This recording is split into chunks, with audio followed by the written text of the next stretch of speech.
Welcome, Sumo fans. We are back again. I'm John. I'm joined by Maria, and we're going to talk about Sumo. This is the preview for the January tournament. The annual Banzuke came out on Christmas Eve. It's a nice little tradition coming. So we're going to discuss the new ranks and new possibilities, predictions, and a little bit about the practice sessions that were going on. And we were fortunate enough to actually catch one on live stream. Yeah, 2021, we made it, first and foremost. Well, almost. There's a couple of days left. Well, tell you what. If we don't make it, I take the blame. Yes. All my fault for calling it too soon. Too soon. A few more days. Should have let it. We gotta just... Should have let it. But you know what? When 2021 comes, we're just gonna take it as it is. It's not... We're not gonna say it's gonna be a great year or nothing. Yep.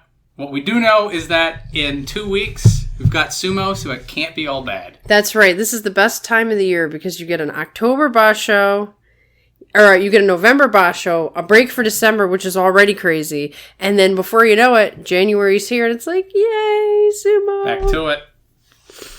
So we're going to talk right off the top about Hakuho. Lots and lots of things to talk about with him. So it looked like he was ready to participate in the November tournament. He pulled out just days before. There were some issues with Kakeru needing to pull out because he wasn't ready. And then there were statements made about you guys not living up to Yokozuna. And so Hakuho might have pulled out for political reasons. We'll never know. But now he's supposedly back. So... Our first introduction to him was during this practice session that we were actually able to catch on YouTube live stream. And boy, does he command a room when he walks in a room. Yeah, he was just as much the Hakuho you'd expect in the video. And things he's been saying leading up to it, like being an obstacle in Takakeisho's way and needs to come back and sort of teach the younger generation. It does seem that he's back and he's going to be swinging. Yeah, so essentially he showed up. I don't remember if that was day 2 or day 1. He showed up. He knocked Onosho around for a little while. The next day he came in and he decided to call out Takakeisho. And this was a very interesting moment because Takakeisho had been going at it with Asanoyama, Takayasu.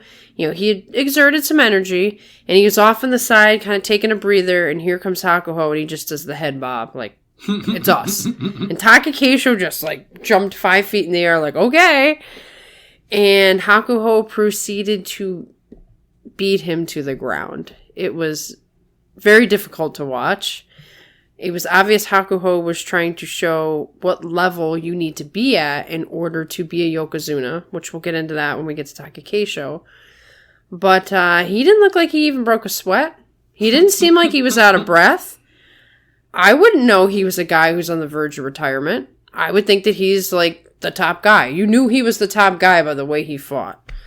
And by the way, everybody bowed very lowly when he walked into the room. But then the next day, Takakeisho did not come to the practice session, and he proceeded to beat the snot out of Asanoyama, just in case he had any illusions at all that he was, you know, top dog. Hakuho made sure to tell him and anybody else who was watching, I'm still the top guy until I'm out of here. This is pretty typical for Hakuho to just throw everyone else around in practice bouts. And what is going to be interesting now is this is going to be his first tournament if he does fight, which we have every reason to believe that he will, by the way he's talking. Will the anostropic knee surgery give him that second wind or not? This was the big story going into November because we knew that the September area, it was when he had the surgery, it was too soon to come back. So now that he's had several months to heal up, train up, get back into fighting spirit, is this going to be a second wind Hakuho who just goes on a streak and takes the entirety of 2021? Or is Hakuho just always going to be at a certain level, which is still, as he's shown, higher level than most anyone else out there. But is this a Hakuho that can drop a match?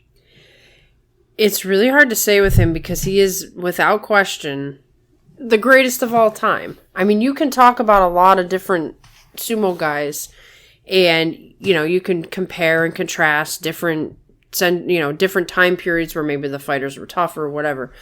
Hakuho has not only the strength and the presence, but just the endurance. And when he gets hurt, he can still fight. I don't know what we're going to see, but based on the practice session, it really seems like he could get another Zensho Yusho because he can outlast everybody.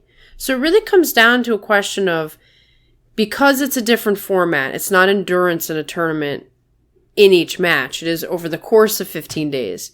Can somebody sneak a quick one by him early on? Can somebody hungry that's lower down, that he hasn't experienced as much, take him off his mental game? As far as everybody else who's been fighting him forever, I mean, they're not showing any signs that they can beat him now. So it's a toss-up, but, safe money would put the tournament in his hands if all goes well. Mm-hmm. So next we have Kakuryu, who he's the Yokozuna on the chopping block, most likely. He hasn't fought in a really long time. He doesn't sound very confident. He did come to the practice session. He didn't fight a single practice match. He did let Kiribayama do some chest lending and things like that, but he's in his stable already. He just got his citizenship. So therefore he can get elder stock. He can now, be a sumo coach. What do you think we're going to see from him, John? I am curious if we are going to see him, honestly. I would like to see him sort of give it a victory lap. I don't expect him to be doing well if he does. I would say a double-digit showing out of Kakuryu is going to be the best case scenario. And that almost sounds like a miracle. It's going to be a bit rough. There's looking down at the people who he's going to be fighting.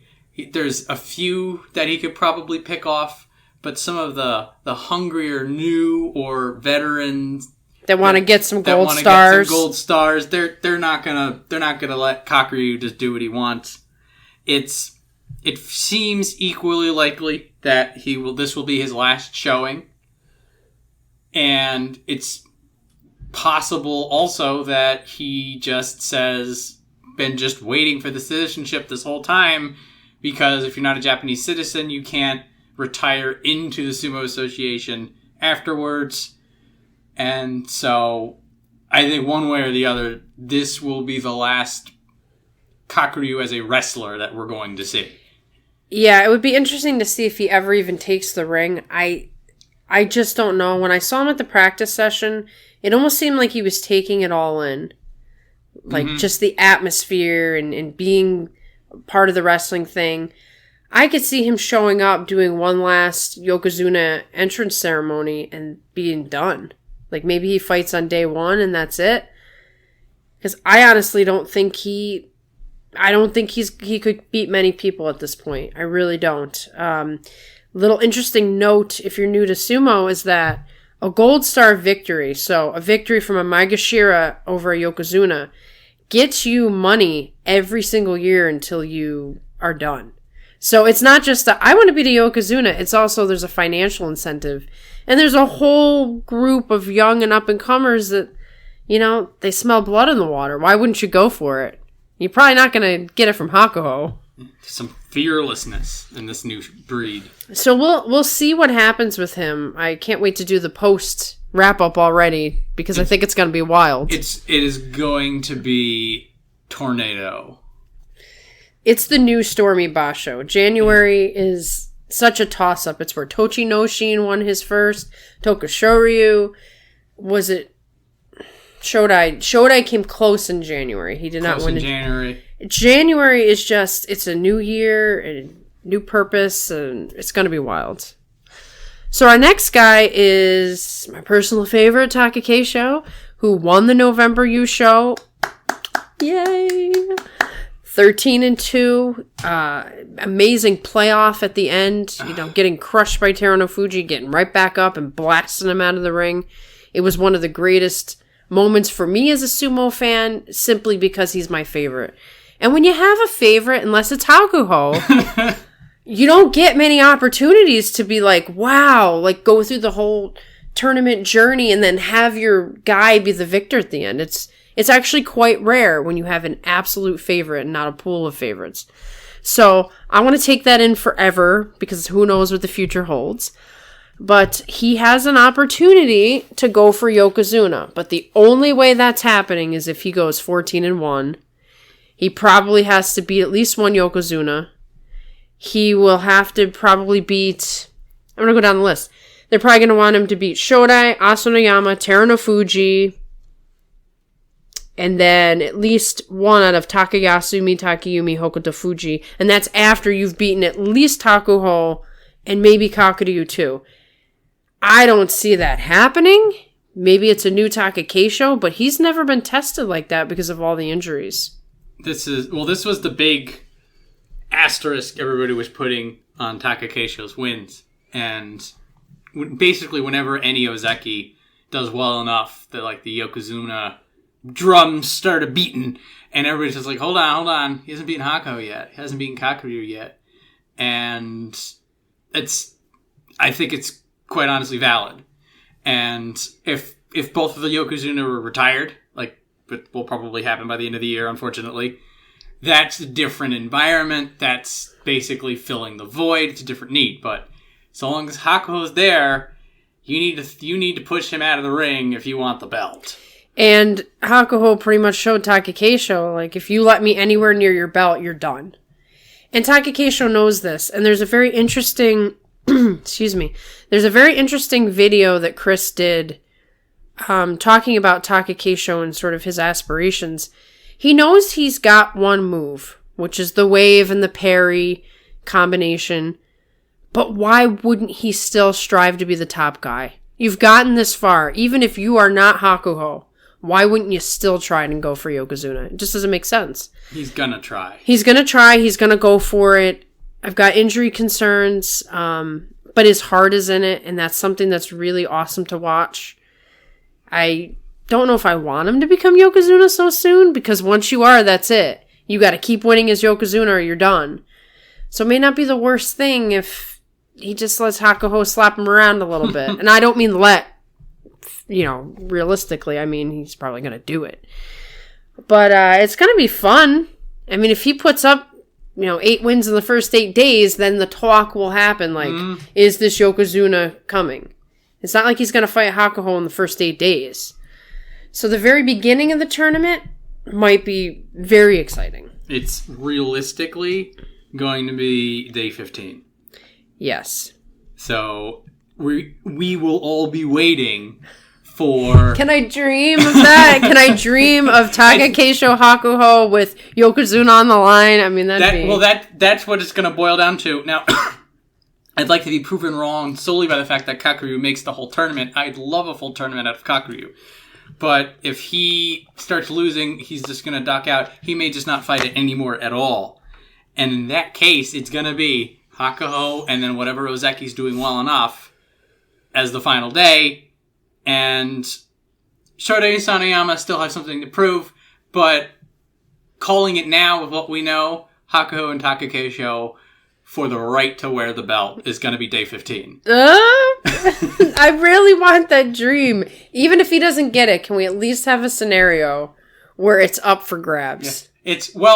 It is interesting because theoretically, probably if Hakuho beats Takakeisho, he's not going to get it. But like if they're both 14-0 and it goes all the way to that last day and Hakuho beats him and Takakeisho shows anything, that's just like, Yeah, the Sumo Association has it very loose.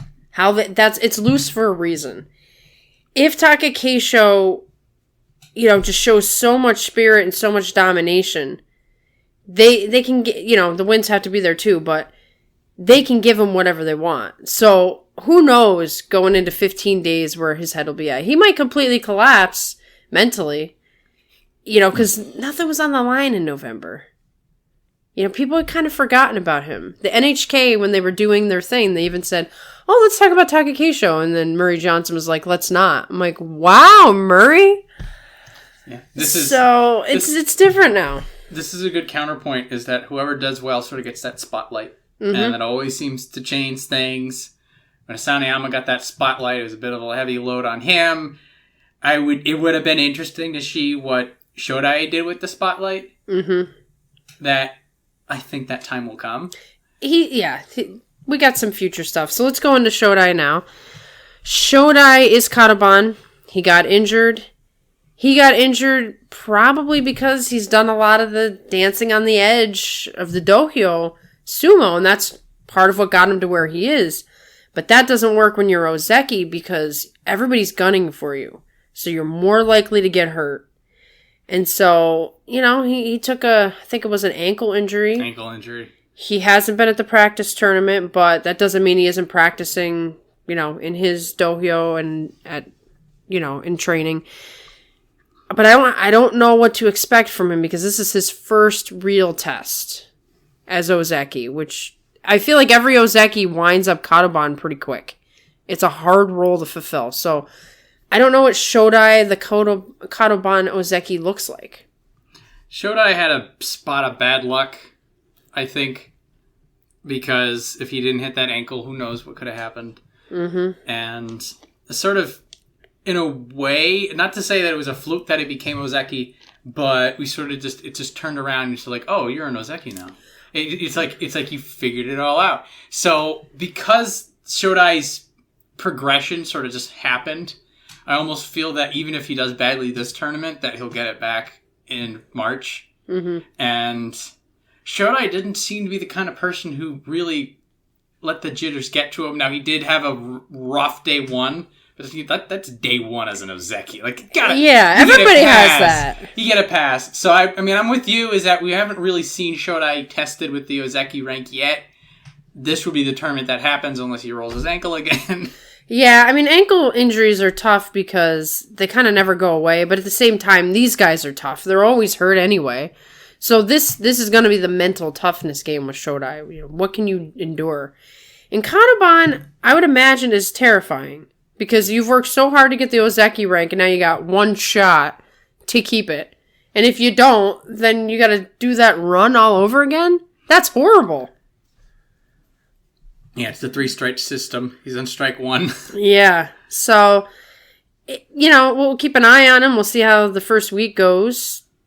Just question marks. Yeah. I see Shodai's win condition as being 8 wins. Mm-hmm. And anything else after that for him is gravy, compared to a lot of the other people here who will accept nothing less than total victory. Now, do you remember that Takakeisho actually stayed out of a tournament while he was Kadoban and let himself go into Ozeki Wake to be healed enough to come back and be Ozeki again? So there is that sort of... It's a possibility. Yeah, that is there. Should Shodai not be healed enough or whatever, he still has the Ozeki Wake thing and, could maintain it. So now we're on to our other Kadoban Ozeki, Asanoyama. He was the great Japanese hope, which... The second they put that label on anybody, they ruin their careers. I don't know why they just can't do reverse psychology and say, you stink, Asanoyama. You'll never be anything. And then maybe he wouldn't turn into a puddle. I don't know. I've always had doubts about his mental toughness. And maybe toughness isn't the right word. Maybe it's just overthinking. He has all the goods, so... He should be able to clear this out. He should be fine. Maybe the pressure's off of him now that he's not in the spotlight. Now he's just got to get his 8 wins and be done. I don't know. He did show up to the practice session, which he did not do in October. And he got knocked around quite a bit, but it sounded like it was good for learning. It's a good opportunity to see how these other guys fight. And I think that's something that he was sort of missing in his training now that they don't go to each other's stables. Yeah, that's the X factor of this practice session, is that even the people who did badly still were fighting with people that they didn't have the opportunity to see on a day-to-day basis, and will continue to not be able to see for a few more months. Exactly. So I'm glad he took advantage of the practice session. He probably did learn a lot from Hakuho. I imagine that, when he gets back in the ring again, he's going to have some thoughts as to how to approach some of these guys very differently than coming in cold from just fighting your lower rank guys at your own stable. I think he will clear Kadoban. The question is, will he be a contender? I see him almost looking past the 8 wins with this idea of sort of just getting in his own head a little bit that he would be gunning for the tournament like everyone else, but then may sort of stumble and was like, oh wait, I need the 8 wins first. I could see that. But that being said, hasn't Asanoyama been Kadoban already? No. This is his first Kadoban. First Kadoban? Mm-hmm. He actually came out of the gate pretty strong, looked good the first tournament, which is rare. I thought that when he... What tournament was he promoted in? July? Yeah, it was recent. So September, was it? No, because September... Yeah, September, okay. He gets promoted in July. September, he looked really, really good. And that doesn't seem to be super typical these days. Usually Ozeki have some trouble because of like the new pressure. He actually looked great, so I thought he's gonna go up the mountain. He's gonna be the next Yokozuna talk, and he just inevitably got the Kadoban that you get. So it is a first time. We don't really know what Kadoban Asanoyama looks like, but he got a lot of practice in with Takayasu, who knows all about being a Kadoban career Kadoban Ozeki. So he's probably picked his brain at least a little bit, and we'll see. We'll see if he's a dominant force or if he's just to get by this tournament. Both him and Shodai, at minimum, need those 8 wins. And I think if either of them builds up momentum, there'll be tournament talk. Any of them drops more than 2 wins, it's 8 and out. Right, exactly. And we don't know if Asanoyama has any sort of everybody's injured, like we said, but does he have any sort of lingering injury that's see if his shoulder holds up. Exactly. Like, he hasn't tested it in a tournament since he got injured. Speaking of injuries, we now have Teruno Fuji to talk about. There has been zero talk from Chris, that's my only source, about Teruno Fuji. He didn't go to the practice session. Hakuho was actually hunting him down the day he called Takakeisho out. I haven't heard anything about him at all. So I don't know if he's just training in secret and he's doing that deal. I don't know if he was purposely avoiding Hakuho, because who wants to get injured before a tournament? He's got 2 bad knees and he's got to be very careful because he's got the capability. He's going to be starting an Ozeki run if he has a good tournament. He's got to pace himself and do things his own way. So I'm hoping that's the reason we've heard nothing and not he might not participate. It's very tactical these days for him, it seems. I would assume everybody's fighting until proven otherwise.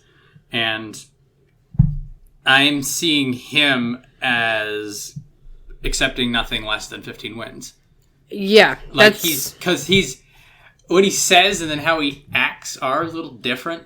So he was on the way out, he talked about how he just wants double-digit wins. But the look on his face when he slammed Takakeisho into the dirt tells me everything I need to know about how he needs that win. And he's probably been obsessing over that loss. I mean, he was so close to getting that tournament, which would have probably kicked off his Ozeki run. I think if he won the tournament, he would he be in an Ozeki run? His last run, he was Kamasubi.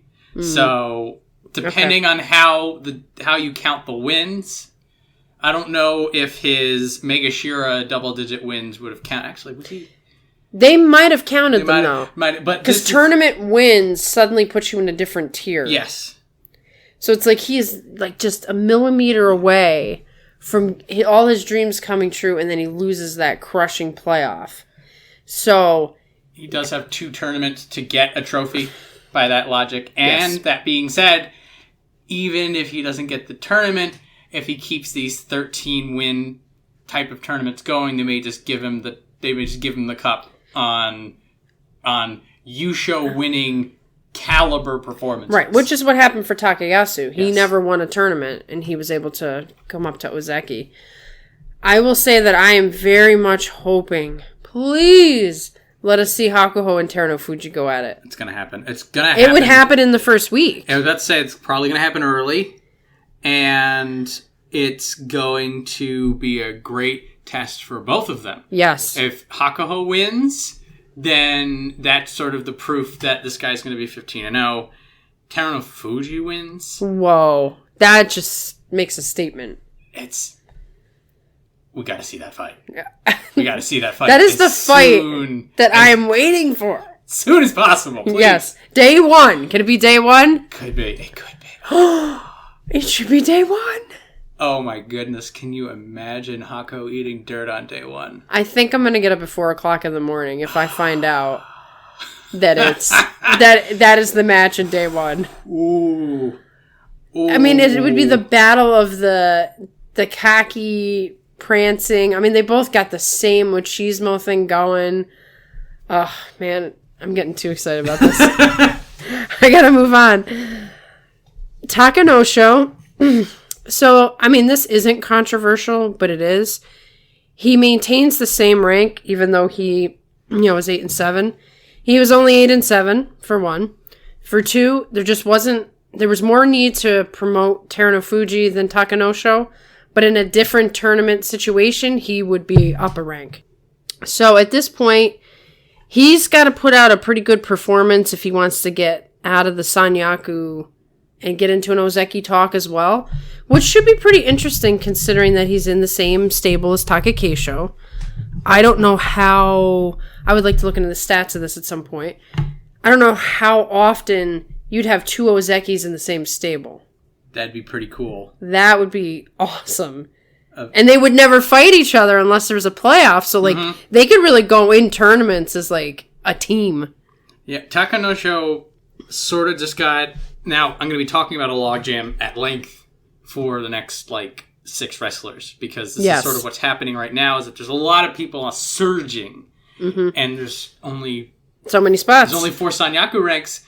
The big controversy is that they didn't make more Sanyaku ranks, but we'll talk about that later. For Takanosho, keeping your rank while being 8-7 sucks a little bit, but Teruno Fuji won 13 and was in the playoff. Right, so an inch away. So, and also of note is that Teruno Fuji was in Kamasubi East, so true.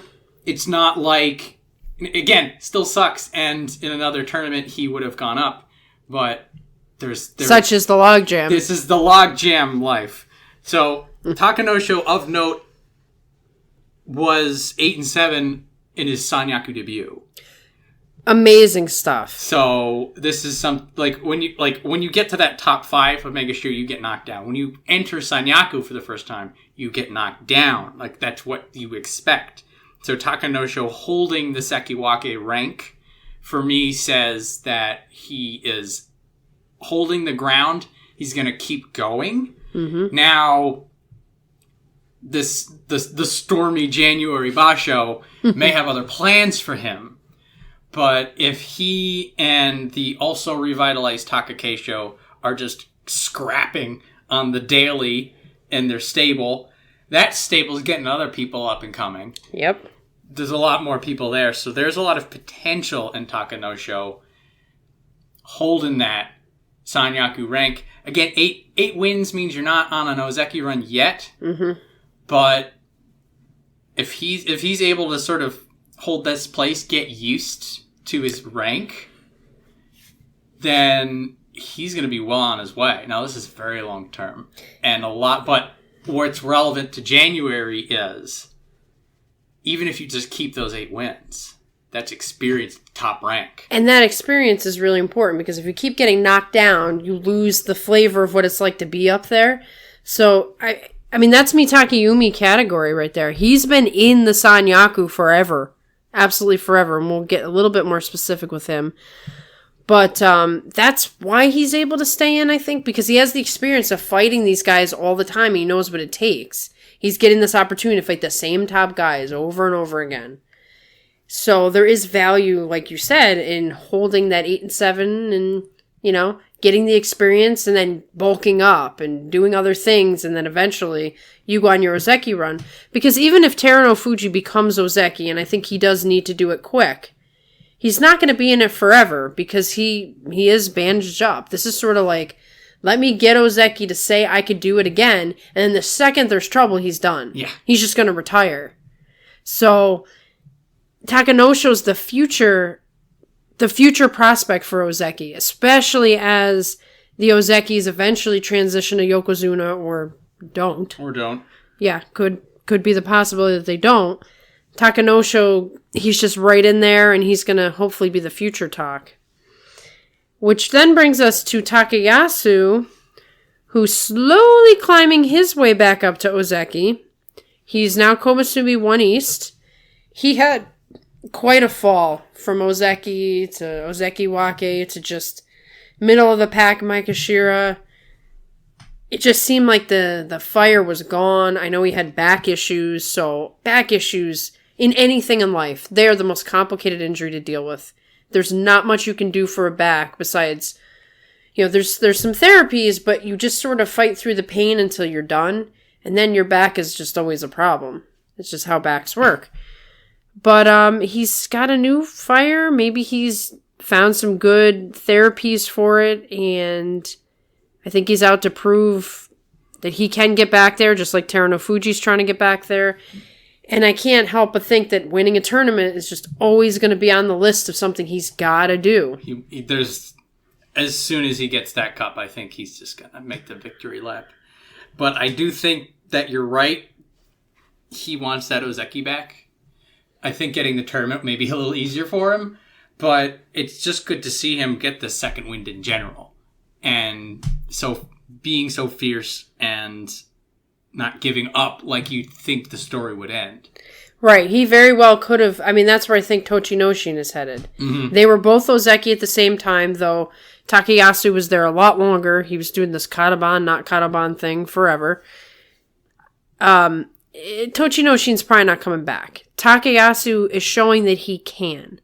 And he was in, I think, every day of the practice session, and he got in the ring with everybody. The lower guys, the higher guys. He smirking a lot when Takakisho was getting beat down by Hakuho. Can't imagine he wasn't thinking, at least it's not me. I remember those days. So he's kind of taken his elder statesman self, and it seems like he has the confidence that he can be that guy again. And I hope he can do it.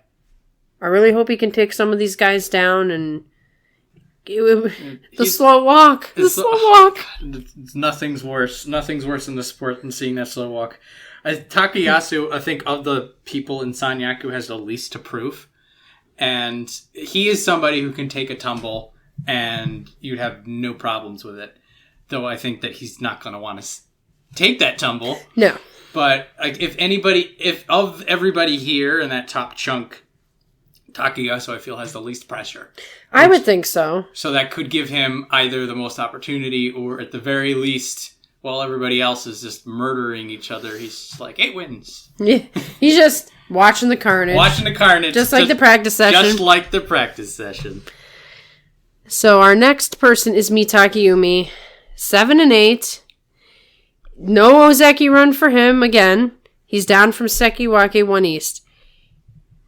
They keep him in that Sanyaku. There are a couple of times where they could have dropped him out of it, and they didn't. The 7-8 was just enough. He also, I think his last match was against Takeru Fuji or somebody in that upper ranking, and that was gonna be if he loses that one, you're done. He's done. But he was able to get that one final win on the last day, and that was enough to convince them to keep Mitaki Yumi around. I just keep saying there's not a ton I can say about him because he's obviously one of the top sumo guys in the world, or he wouldn't be where he's at. But I don't know what it's going to take for him to go to that next step. I don't know if it's a mental adjustment. I don't know if it's a physical adjustment. I don't know if it's a Tachi-ai thing. He just seems a little unsure, like he makes too many changes. And, there's times where he has the Ichinojo effect where you see, things don't go well on the Tachi-ai and all of a sudden he's just sort of given up a little bit. I wonder if that's a confidence thing. If in his head, it's got to go this way and when it doesn't, he just gives up. I have no idea. It'd be interesting to hear an interview with him if I spoke Japanese to see what he has to say. I just don't know. He seems to be a career Sanyaku at this point. You have people who are career Ozekis. He's just a rung below. It is similar to Shodai. You know he has the potential. You know that there's just some secret sauce he needs to put into this metaphorical cookering that we're doing. But what is that secret sauce? It has eluded him all year. Yeah, and he's had times where he's looked so strong that if he just could be that consistent Rikishi, then you wouldn't even question it. You'd say, of course. Maybe he needs to talk to Shodai. Maybe he should talk to Shodai. For now, he needs that 8 wins to sort of prove he belongs here. I think if he loses again, now he's fallen down into the Megashires and come back up before. This is either this is the low point or losing this tournament will be the new low point for him. He does seem to regroup when there's nothing to lose. Yeah, and suddenly put up a great score. But this is the time where if everybody goes in the tournament and everybody stays healthy, this would be one of his hardest tournaments. Yes. But we haven't seen it yet. We keep thinking we're going to have the tournament where everybody's back and everybody's going to compete for 15 days, and that never happens. By the end of the tournament, it's like, where did they all go? This is the closest we've been, and if everybody's at full cylinders, Takayumi is gonna have a time. Yes, he is. But maybe he'll relish it because no one's looking at him right now. There's no Ozeki run. It does seem to be like he's a pressure guy. You put more pressure on him, he falls away. All the pressure right now is on... I still think the most pressure is on Asanoyama. It still is, yeah. Because Hako has to prove so that he can stay till the Olympics, but he doesn't have to do anything. Kakuryu doesn't have to do anything. Nobody believes in Takakeisho. Realistically. Except you. Except me. Everyone says he's one-dimensional. You can't be a Yokozuna that way. No. So, I don't know if he has pressure or not. I have no idea. I think I don't think they're going to do anything with Shodai either as far as put pressure on him. I think it's Asanoyama, you need to be the guy we expect you to be. And Teruno Fuji, we just want that. But I don't think there's any pressure on him to be Ozeki again. It's all his own pressure. Exactly. Same with Takakeisho. I think there's internal pressure, but there's nobody's looking at him. That's just what it is. Maybe that's a good thing. So going on that whole thing, nobody's looking at me, Takayumi, at this point. He's out of the Ozeki run. So maybe he just sneaks on by and does his thing and, makes his way up again. Try another Ozeki run. Try. So our next one is one of your favorites, Hokuto Fuji. Posted an 11-4. I was really happy to see that because he was kind of floundering for a while. Starts off real great. He's a high-intensity guy, which is one of the reasons you can't help but love him. And he tries so hard, and he's in every match, but then his feet would slip out, or he would just put too much in, they'd parry him, whatever. He tried some new techniques in the last tournament. He started grabbing the belt, and he had his slap sumo. I think this could be the beginning of a new Hokuto Fuji, and I think he could... I don't know, I'm not a fortune teller, but I think he could finally be the sumo wrestler that everybody thought he was going to be. I am so happy for Hokuto Fuji coming into this tournament. He has all the momentum. He had his Iron Man, digging deep and showing he had it moments. It was a great tournament for Hokuto Fuji last time. I am just hopelessly, blindly optimistic on this one. So... he's actually Daisho that we'll talk about next is more of a victim of the logjam. But Hokuto Fuji is somebody who I think the only reason they didn't give him Sanyaku, didn't make a second Kamasubi is because they did that before and he lost it. Yeah, it might be for his own benefit. So I think for him to do so well and then not get to Sanyaku and he's just sitting in that Mega Shiro 1, that's the gauntlet thrown down. Mm-hmm. And I again, like I'm looking at what happened in November, just the techniques he was showing, how the slippery slopperiness seemed to have been shored up. And it's just like, it's way too early to hope, but I do not give a damn. I want it. Eternal optimism is warranted in this case. I'm just so... Sky's the limit for this guy. And really nothing short of a crushing, heartbreaking reality. It's going injury or something. No, it's going to happen. But he did so good. He's positioned to take the next step. And so for him, it's a big question of, can you do it? Well, a couple of years ago, I was watching NHK. I think it was 2018. And he was predicted to win the whole tournament. So there was a time where people were pretty high on him because he's got the goods. But just, it takes a lot to be the guy, period. I mean, if you look at all the guys who've ever been a sumo wrestler, there's just that X factor, and it has to be there, and it has to fit in with not getting injured. It has to fit in with your training regimen, this guy, luck. Everything has to come together. He's somebody who's got everything. If just a little bit of luck could go his way, just a little bit more push, even though I think he has some of the greatest heart in sumo, and maybe you will get your wish, John. Fingers crossed. That's all I'm going to say from now on. Now, our next guy is Daieisho, whom there's a very similar feel to Daieisho and Hokuto Fuji. Daieisho's got that push sumo thing, but he's tough. He's a brawler. Yeah. You see him, when he's slapping him, and he's like breaking your jaw. I mean, there's just something really rough and tumble about Daieisho. And he was really starting to show this great side in a really bad tournament. But now he's back to normal, 10-5. If not for the logjam, he too probably would have been Sanyaku. Just go back in time. Both of these guys would be up here. And, who's Takanosho? Who's Shoda even? If you're looking at a couple years ago. So these two guys, they've been hanging in there, doing their thing. I expect Daieisho to do the same. The same type of sumo. The question is he a roller coaster guy? Is he a 10-5 guy and then a 7-8 guy? Then 10-5 again? He seems to be following that pattern, and I hope, he's broken it for January, and we're going to see at least another 10-5. It did in September when he was in Sanyaku. He was building up all that momentum, and I was just like, he's going to win it. And then he got 5-10, which sucked.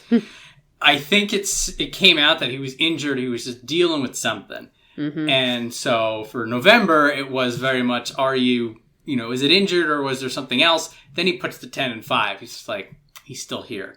I think that more than Hokuto Fuji, Daieisho deserved the Sanyaku rank, but I think that they sort of made the decision we're not going to give it a 1 and then not the other. That does complicate things. There's a lot of stuff in here.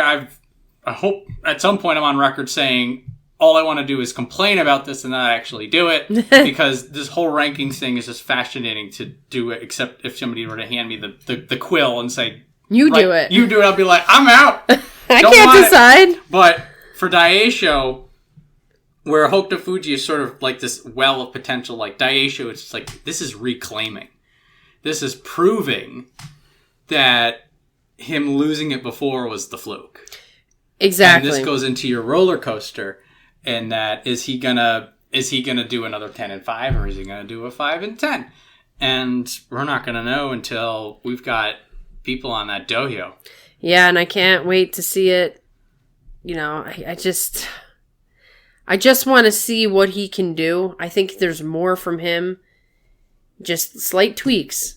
I mean, once again, I'm going to compare him to Takakeisho in the sense that he's also pushed sumo like Takakeisho.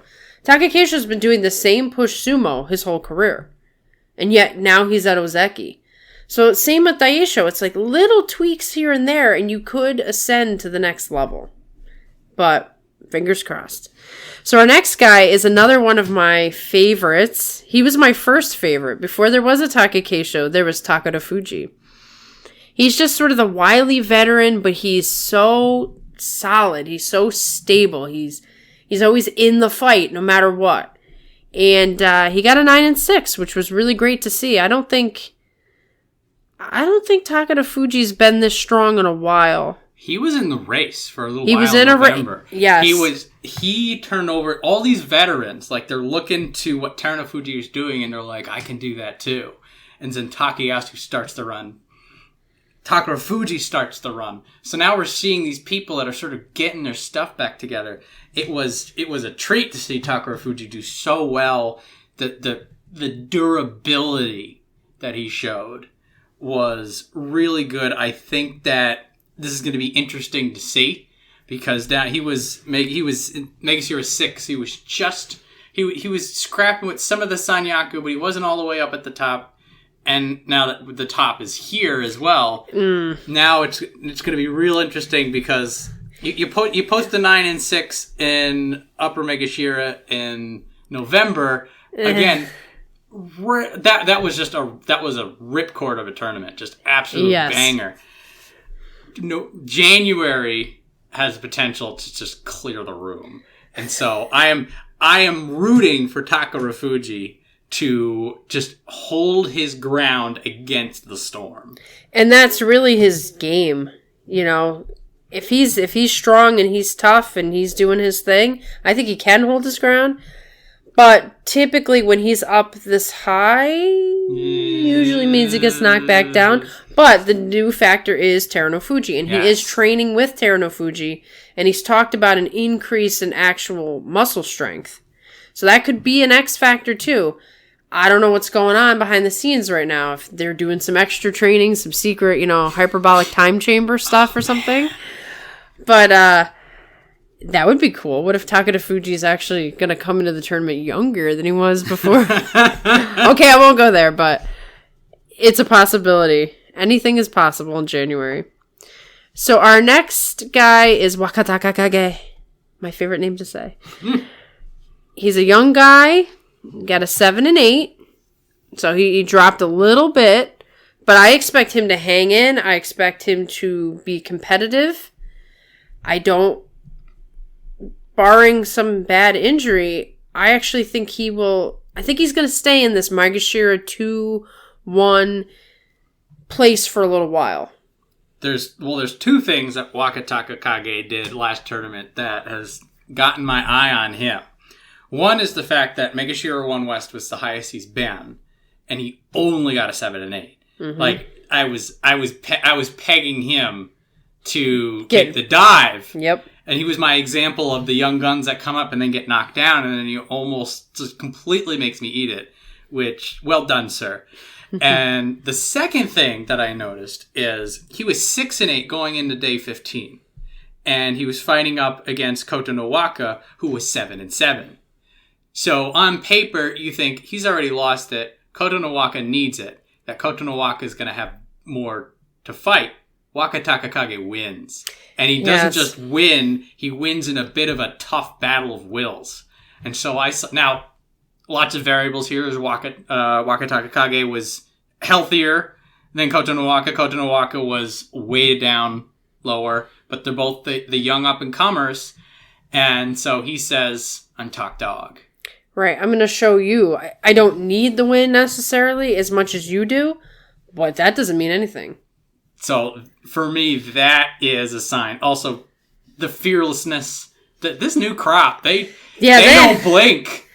They stare right at the train. It's like, Hakuho, you need to stay in this whole tournament so we can see the young guys stare you back. Oh, man. He's the one who'd do it. He's the one who would do it. Him and Tobizaru, Tobizaru would be like smiling, like, this is so great. Tetsuyo would try to like pick him.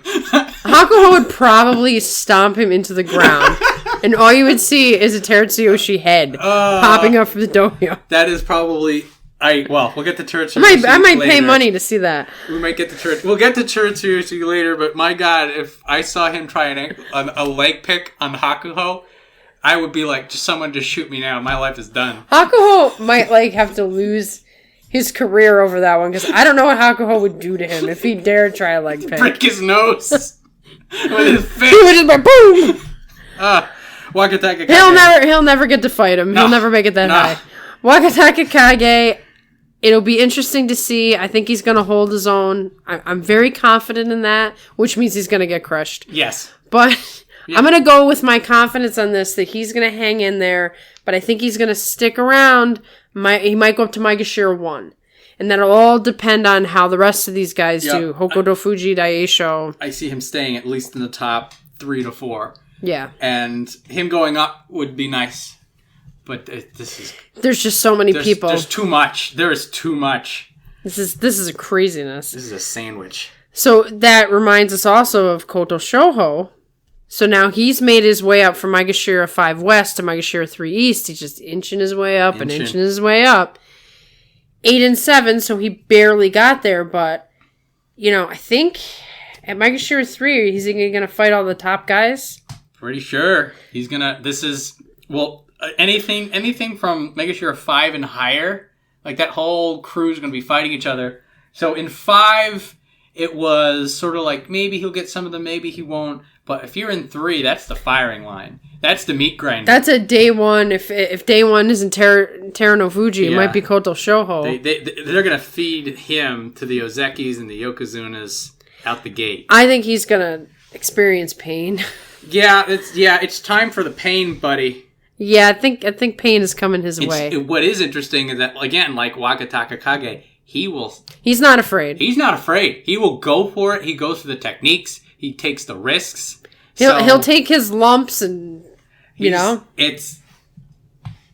If there's going to be somebody throwing upsets, it's these people right here. Yeah, so even if he doesn't, get his 8 wins, he might be the upset guy who screws up somebody else's tournament he can chance. Throw up can you imagine him dumping a Sanayama on day 1 and then he has to dig himself out of that hole? God. Can you imagine, like, he just buries Terano Fuji? Terano Fuji's fighting Hako day 1. We already decided. We already decided. No, I could see him being Mr. Upset regardless of what his record is, because I think he'll be hungry every single match. Now, of course, this all comes down to everybody staying healthy. Yes. This is the scenario in which nobody gets a Tomokaze injury. Oh, no. Nobody wants I know, a it's Tomokaze back. injury. Whoa! See you in 2022, Tomokaze. Yeah, exactly. Oh, God, that still hurts. He'll be back. Okay, so next is Ono Show. He dropped from Maegashira 2 East to Maegashira 3 West. He was 7 and 8. This is still the comeback for Ono Show since that 2 and 13 walloping. He was at the practice session every single day, and he fought every single day. And I was impressed by that. It just showed that he is in it. He wants to work hard. He wants the experience. I don't think he's ever going to give up.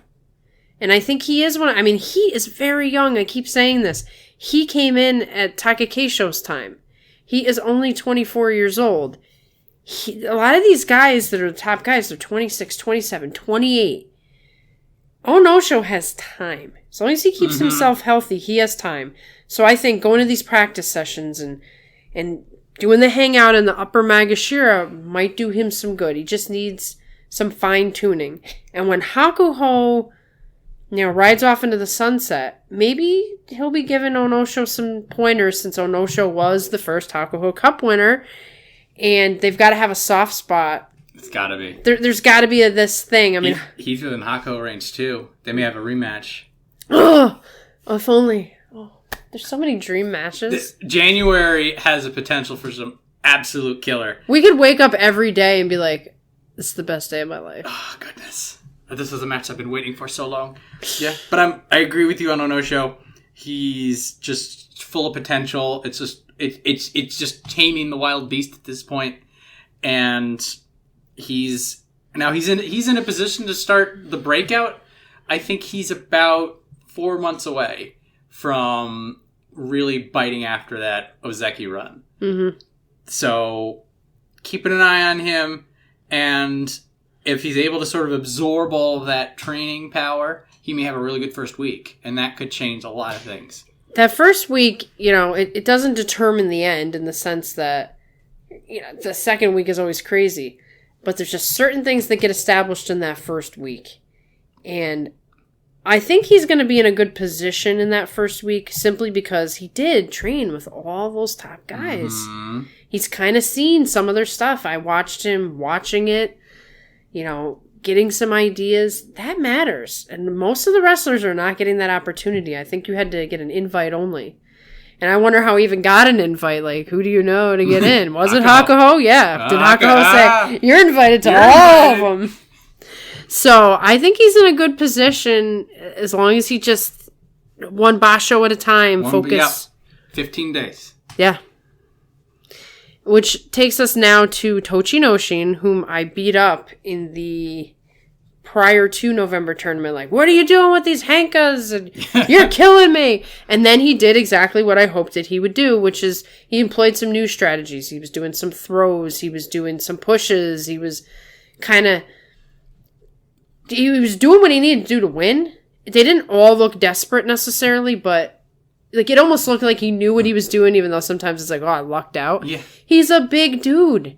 There are things he can get away with doing that these other guys could never. And he should take advantage of that and keep going. And everybody be happy. Up until November, it seemed that he would try for his belt sumo, and when that didn't work, he just started flailing. That's where the henkas came out. That's where the weird trips and the pulls and the pushes came. This was the tournament, at least as far as I know. Maybe he's been doing this the whole time, and we just didn't see it. We just didn't see it because idiot. But there were multiple matches in November that he won avoiding belt sumo. Yes. And specifically against his nemesis Endo, his strategy was no belt sumo, and that's how he won. That was a great strategy because Endo's all about the tactician thing. I don't know if Endo saw that coming either. Like, he was probably like, yeah, I'm looking for a belt sumo match.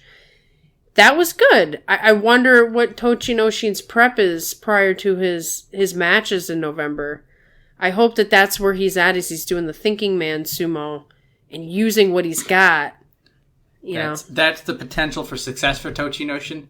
It's where this also gets interesting is he's still sitting on a ticking time bomb with Tora's knees, but if he's evolving, if he's reinventing, if he's building on his bag of tricks, that could be probably more realistically him staying relevant, but just the glimmer of hope for the return of that old. You always want that. Seeing him pick people up, I'm never going to see anything like that in my life. There will be periods of time when I think about sumo, even when I'm like 80 years old, and the Tochinoshin Ozeki Ron first tournament, some of the greatest things of my sumo fandom. It's a Cinderella story. And interesting enough, I was kind of looking through all kinds of sumo content on YouTube. The Tochinoshin videos have the most views. Like, some of his views are in the millions. And this is a niche sport. Millions of views for Tochinoshin things. I think he's always going to be a legend in some way. Whether it's just because, he's representing the country of Georgia and what that means. Or he's just awesome. And he's awesome. No one's going to forget him. So he's already a winner no matter what he does. This is worth saying that since he got that Ozeki, this is all the victory lap. But now it's interesting to see this new style, and to see if maybe this is just all he needs to do to stay up there. Maybe he's evolving something else. We're not going to know until January. I'm looking forward to it. Which brings us to another guy who's been around for a while. He won his first. It's one of the he was the one who started this trend of the guy who can't possibly win the tournament winning, and that is Tamawashi. Mr. Cookie Man. He sort of snuck up and got his 8-7. He's really faded a lot. Since he won his tournament, I had a lot of focus on him. He's just not having big, flashy matches anymore. He doesn't seem to be in the tough matches or in tournament talk. He's just kind of, below the radar. So I don't know. Is he starting something since he's gone up from 6 to 4? Or is he just hanging on and this is, middle management stuff for him now? I mean, he's 37, maybe 38. Pretty old. But he seems to always be in really good health. He's one of those guys that keeps his body in good shape, doesn't have these serious injuries. He also has Ironman records going on. Thousands consecutive days of fighting. That's definitely keeping him in it. That's the motivation is just to be there. It's the ikioi. Yes. They'll take me out of this dohyo when I'm cold and dead kind of thing. Yeah. That's always been a plus for him. He did seem to be like just barely holding in there in November. So now, first off, you get 8-7. You're a winner. There's nothing anybody can say to you. Right. That being said, it'd be interesting to see in January if that trend continues or if we see some of that more powerful slap come back. And it might have something to do with whatever his condition is. Is he, going the way of being just an older guy and he can't get back? Or is there something very specific going on that will heal and he can come back? I mean, his Nodawas, they're not as strong as the other guys now. Like, the young guys just are so much more powerful. I wonder if it's just simply that. He's just not as strong as... Time catches up with everyone. Yep. Saw that with Shohozan. Oh, man. Oh, that's another story. So our next is our confusing friend Endo.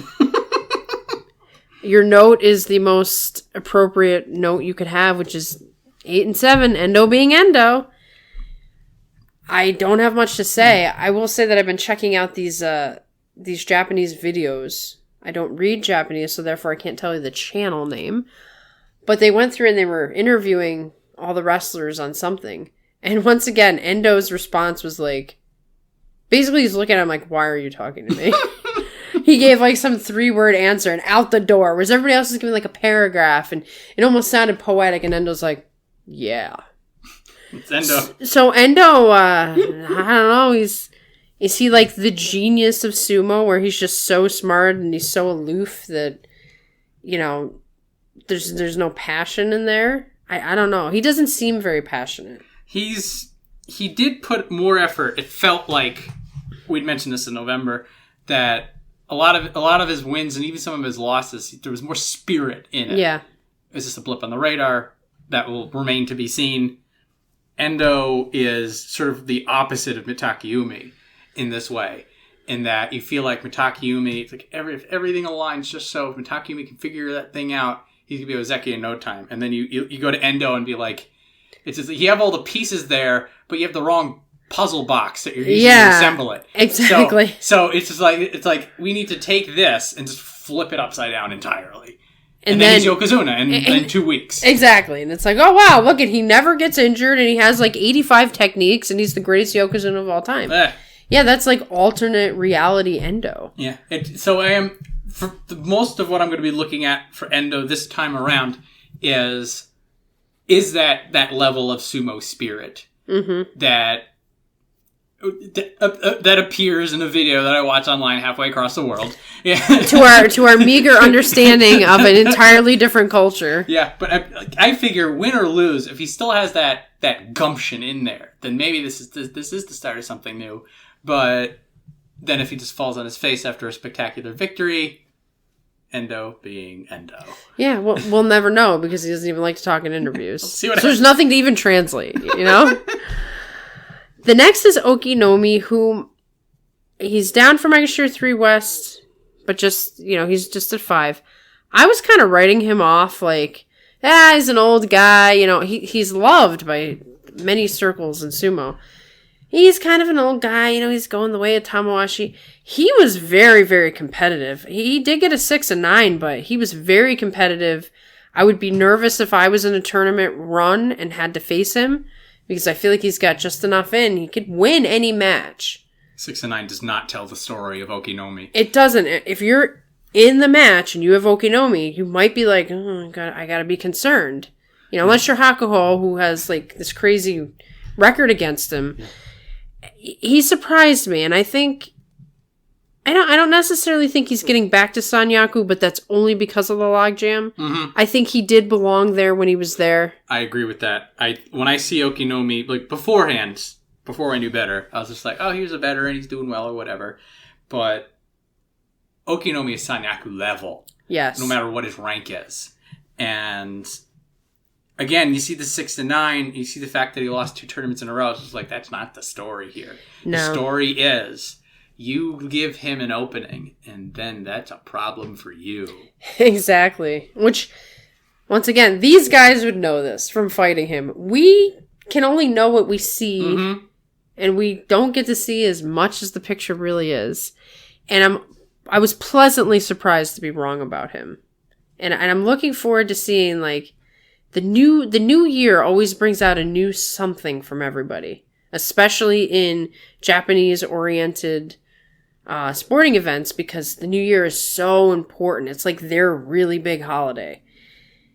I'm looking forward to seeing, you know, what has he got?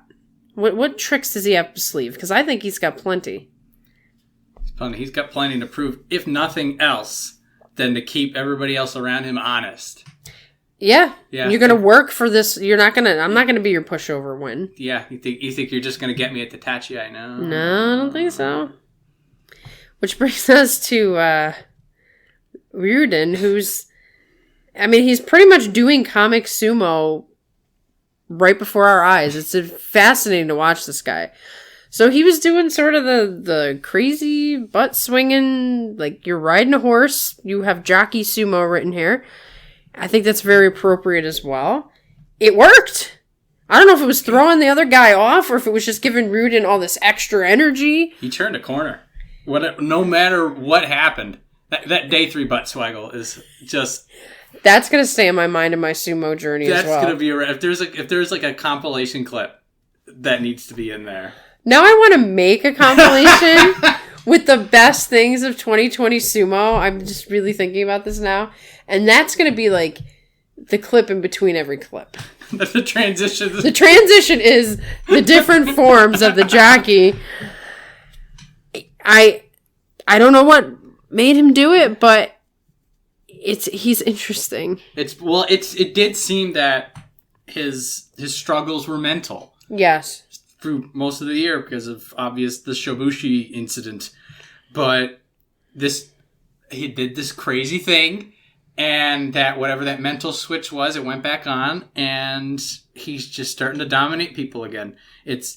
Now we'll see how long this plays. Was it a November thing? It's like, oh, we did good this time, and then it like completely falls flat. Does he do that against Hakuho? And, you know, I don't think he would face Hakuho, would he? Not. No. But boy, would that be funny. Once again, Hakuho, and he's doing that. I don't know what Hakuho would do. Hakuho would forcefully mata. He'd stand up. He'd do one of those like look down at you under the nose thing. And Ryuden is not Teratsuyoshi, okay? Yeah. He would probably be like, I'm sorry, you know. He'd bow. He'd bow. He would bow. I'd be like, I'm not going to do it in front of you anymore.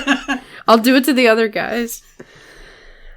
So we'll see. We'll see what he's got up his sleeve. I think it's going to be a really fun ride. I think he's going to at least try it again. Day 1, if he does it, I'm like, yes. We need it. Need it. So next is Kageyaki. Maegashira 6 West down from Maegashira 3 East. He was 5-10. Interestingly enough, there was a sumo documentary that was released in Japan, and Kageyaki was in it. And I obviously haven't seen it yet. I'm hoping that somebody will put subtitles on it. But I got the impression that Kageyaki actually is a very hard worker. It's very mental for him. He's got like a mental strategy that, you know, might be somewhat torturous, perhaps. So, who knows? Maybe that 5-10 is like, all right, those things I tried didn't work. Let's try something else. And he just sort of rights the ship. I don't know. He's in the same stable as Ryuden. He's going through the same kind of stuff. But he's a very different kind of wrestler. So, it'll be interesting. You know, we'll keep an eye on him, see what he's got up his sleeve. He didn't fall that far for having double-digit losses, which is good news for him, that he got kind of lucky on that. A little lucky. Some people got spared by this Banzuke. He definitely has a chance to rebound now. He could be somebody who just hasn't cut his teeth on the top yet. Mm-hmm. So, just dipping down even that little bit could start to build him that momentum back up. Yeah, because he's going to be outside of fighting the top guys. Yeah. And whenever you got to go through the gauntlet, it does do something to you physically. I mean, 15 days after you fought all the top guys in the first week. It does something to you physically, it does something to you mentally. When you face Hakuho, Takakeisho, Asanoyama, and you have 4 losses or something like that, it's hard to pick yourself back up. So now he's like, obviously he didn't fight any of those guys last time, but he's just low enough that he's going to get spared some of those guys, and so maybe he can put together a good score, maybe even a double-digit score. Keep an eye on him. Chance for rebound. Our next guy is Meisei, Megashira 7 East, up from Megashira 10 West. Another 9-6. 2 9-6s in a row. I think he's a little injured, like beyond the normal injuries. But he's got a lot of potential. I expected him actually to do really good things in the last couple tournaments, and it hasn't happened. A 9-6 is good, but I was expecting like him to be fighting it out for tournaments and stuff like that. I don't know if it's his physical condition or if it's just taking a little bit of time, but I still have a lot of belief that he's going to be somebody who keeps rising up. He's making progress. He's back. Like, he's been doing well. I think the first 9-6 was his return to the top division. Yes. After his fall. And then he posted another 9-6 a little bit higher up. So he seems to be making up for lost ground quickly. Yes. And it's either going to be this tournament or next tournament that he's basically going to be back to where he was before he got injured. Right, and then you start all over again. And then, so this is going to be the tournament that he either gets another 9-6, and then he's right back in the mix. Or he sort of hits the wall and then starts falling down again. Or goes on a run. We're always looking for those runs. Always looking for the run. The ones at the lower ones down, there's always somebody who's going to make a meteoric rise. And I'm always on the lookout. He's got the runway for it. He's got the runway. I agree with that. Speaking of, meteoric rise, meteoric splat. Tobizaru. So he was the one who was in the tournament for September. He was looking awesome. And, now he's coming back down to reality a little bit. He was at Megashira 4 West. Now he's Megashira 7 West. He didn't look that great. Although he did. Wow. That Takakeisho win. Yeah. Yikes. Yeah. He has a great anti-pusher thruster technique. Yes. And I think Takakeisho it's the same way that every once in like Abi took a match off of Hakuho. The first time it's just not familiar. So just something in what Tobizaru was doing just threw Takakeisho off. Right, threw his rhythm off. Threw the rhythm. And it was like the anti-parry, like used his own momentum against him. I love Tobizaru though. He is so expressive. Like he's telling you everything on his face. And most of the sumo guys are very stoic, very serious. He's smiling and, or he's grimacing like very animatedly. He could be an anime character. He's the living embodiment of it. And he doesn't seem to have fear, so he's like, will come right at you. And you could swat him like a fly, but, the very next match, he's still up there doing his crazy stuff. So I hope he rights the ship and goes up a little higher. I don't know that I expect him to ever do what he did in that first tournament. I think that was a little bit of a fluke, honestly. A bit of the 2020 crazies. I do see 6 and 9 as a sort of a win for somebody that was his highest rank ever. Right. So we knew going into November that they were just throwing him in the deep end. Yeah, we knew this would happen. So, in a way, avoiding double-digit losses is its own victory. True. So now he's in a position that he's still pretty high up there, but now maybe it's a little more manageable. So this is sort of this is the real, are you a top dog test for Tobizaru. Beforehand, we're sort of just like, I can't believe they did that to you. Oh, look at that. You just got punked. You were not ready for that. Yeah. So now this is sort of the, okay, now we're serious. All right. Jokes aside, how can you do up here? Right. He was, he's an older guy who's been in Jurio for a long time. So when he came in at that bottom spot and challenged for the tournament, that was like, whoa. When that happens, you don't really know your place. And so now he's finding his place. Tokushoryu, who's our next guy, has experienced that same exact situation. Yes. Where, and in this case, we're going to say maybe he's found his place. He is in Megashira 8 East, up from Megashira 9 East. He's found a consistency. For such a big guy, it's surprising how agile he can be, especially at the edge where he's doing those little ballet moves and winning matches. I'm sure he never expected to get a tournament championship the way he did. There's no way. So then he had to find himself. Like, what caliber of sumo am I? And I think maybe he is finding a little place to carve his own. And once you can do that, then you can decide, can I go higher? Once you know what kind of sumo you can actually do against these other guys. Yeah, the 8-7 I think was his first winning score since the tournament. Mm-hmm. So for me, this was all right, this is how good I am. And so from here it is. Now it's the temperature check for Tokushoryu. And that it feels like he belongs in the middle ranks here. But if he sort of plants his feet and just like, let me see how far I can do with this ballet stuff. Maybe we get him bumping up a little bit. He would need that well of extra energy. He'd need that spirit bomb kind of lend me your strength to get to the Sanyaku, I think. Yeah. Not off the table. No, I would say nothing's off the table. If you can win a tournament, even if it's a fluky, like, everything had to go right for you to win it. If you can win a tournament, you've got something in you where... You've got it. Yeah, you've got... Anything is possible. You could theoretically get Sanyaku again.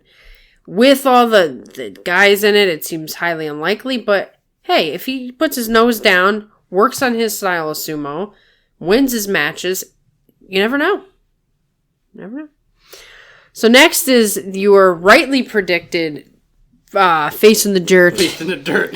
Kiribayama. Boy, did he get slaughtered. He did have an injury, it seemed, which didn't really help his case, but there was a few matches that I was just like, you shouldn't be. You're not ready for this. You shouldn't be fighting this.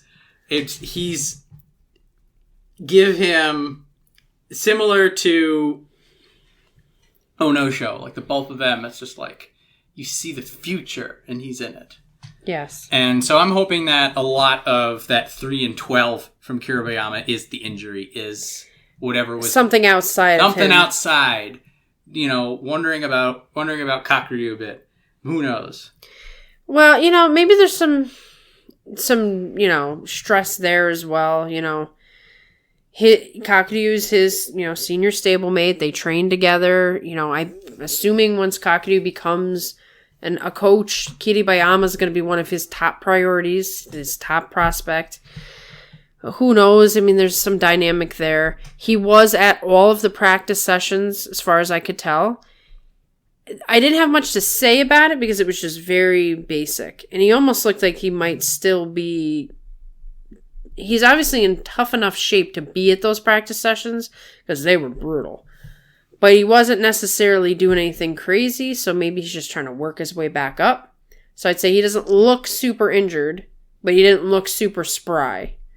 So he's a big question mark as far as what condition he's in currently, but the future's very bright for him if he can just, being Maegashira 8 West, he can take it a little easier. Yeah, I was about to say, he may have fallen enough that even if he still has some shoulder injuries, he can throw some people around. Exactly. So we'll look to the future with him. Does the future start in January, or does it start in the future? Mm-hmm.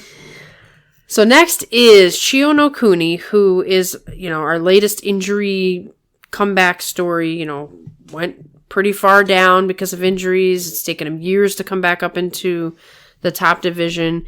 I was very surprised that he did a 10-5. He was still heavily taped. I mean, I don't know what kind of condition he's in. I can't imagine how good he could be if he wasn't injured. He was an absolute treat to watch. Fearless, scrappy. If he didn't... The bandages were the only way you knew that there was something going on with his health. Yeah. Because he fought like almost not reckless, but it's just like, let's go. Let's do it. Like, I got nothing to lose. I want to see him fight Daisho so badly. Yeah. I don't know. He could. Next tournament. Yeah. Well, if Chio no Kuni does good enough, another double-digit wins, that'll put him around 5-6. And if Daisho doesn't hit Sanyaku... True. Those two are at it in March. Yeah. Chio no Kuni... I'd like to see him go up against pretty much anybody. Hokuto Fuji as well. He's another scrapper. He's got... if he wasn't injured, who knows where he would be right now, with the big drop and everything. But even now, like, if he can get into somewhat of a normal condition, he's a tough fighter. And I'm rooting for him. He's on the way up, too. And this is somebody who can really just harness this momentum. And just, if he is even as nearly as good as he was in November, there's no reason to believe he's not going to have a great time in January. Yeah, I'm just going to look forward to each new match I get to see him go in, like each new opponent, maybe new old opponents in some cases, but in his current condition, every time he fights somebody he didn't the last, like, how does he do? That's going to be worth it every day, just to see his matches. See ya. So next is Myogiru. He was 4-11. He dropped from 5 East down to 9 West. I really do think he's on his way out. Seems that way. He's been kind of in that position for at least a year now, where he's not Okinomi. Like, he's fading. He's got some goods, but they're fading. He's just not as strong as he used to be. Yeah, he's not at the point where he'd have to worry about losing his status in the upper division. But this is sort of close. This is like the yellow light on the stoplight. Mm-hmm. You sort of just like, watch out. The warning's coming. It would be interesting to see if he keeps falling a little bit, if he hits that point where it's just his raw talent and veteran sense. This allows him to thrash people around. Especially in, like, the lower area. We're reaching that point that we're getting some of the new people and the other falling veterans that are sort of mixing near the bottom. And that's probably going to be his best chance to sort of hold ground. He did not have a good time of it in November. So this is going to be in January. If he does a good enough time of it, maybe he'll either at least hold rank, go up a little bit. If he gets bullied, like he got bullied in November, then this is going to be bad. Yeah, he might be on his way to very low. I don't think he'll hit Jurio, like you said, but he's getting there. He's getting very close. Yellow light. Next is Shimano Umi, who out of nowhere, I had nothing to say about him for, the 3 times we've actually done the podcast. But still, I had nothing to say because he just didn't stand out for me. And here he was in the race for a period of time. And you could see the passion. You could see how much he wanted it. You could smell it. And he was just tough. He was a tough competitor. He wound up with an 11-4. That's like an Ozeki level score right there. And, who knows? I don't even know what to expect from him. I mean, it was Maegashira 17 East. He almost became the guy again, the bottom guy winning the tournament. It almost happened. 3 times this year, nearly. Absolute madness. So Shimano Umi is in a really good place because he's gone up so much, but he's still not to the point that he's going to get smacked around. It was the right amount of going up. Absolute perfect amount of going up. So this is going to be a staging area for, if he can deal with the people around him here, then there's no reason he's not just going to pole vault right up to the upper area. And even if he only does okay, he's still going to just be moving up steady. And really, it's going to be a matter of whether it was a flash in the pan or if that was just everything like, okay, it's go time, let's hit the pedal. And he's got some experience now, having fought those top guys at the end in the middle of a tournament situation. Point. Not everybody gets that low ranked. You saw that with Tokushoryu and Tamawashi, but those guys have been in for a long, long time. This was some pretty valuable experience that Shimano Umi got that might help him continue to raise, just kind of knowing how things work.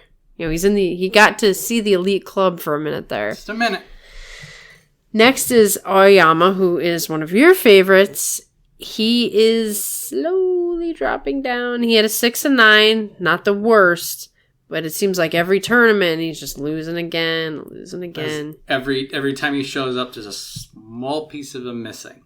Yeah. And when you're a big guy like that, it's hard to notice. But then every time you're like, there's a little less in his pushes. or he's just giving up a little bit more. This is sort of reaching the point where it's just like, let's just enjoy him for however long he's around. Saying sort of the pre-revital, like when the Tochinoshin like doldrums hit, and we're just like every time we're out there, it's like at least he's still fighting. Right. Tochinoshin sort of hit that point. He's regrouped it. I think Aoyama just doesn't have that revitalization in him. Yeah. It's just he's just too old. Mm-hmm. Tochinoshin's not really old, but it's a different. He seems old. It's a different spin. Yeah, his body just doesn't seem to be moving the same way, and the gumption just isn't there.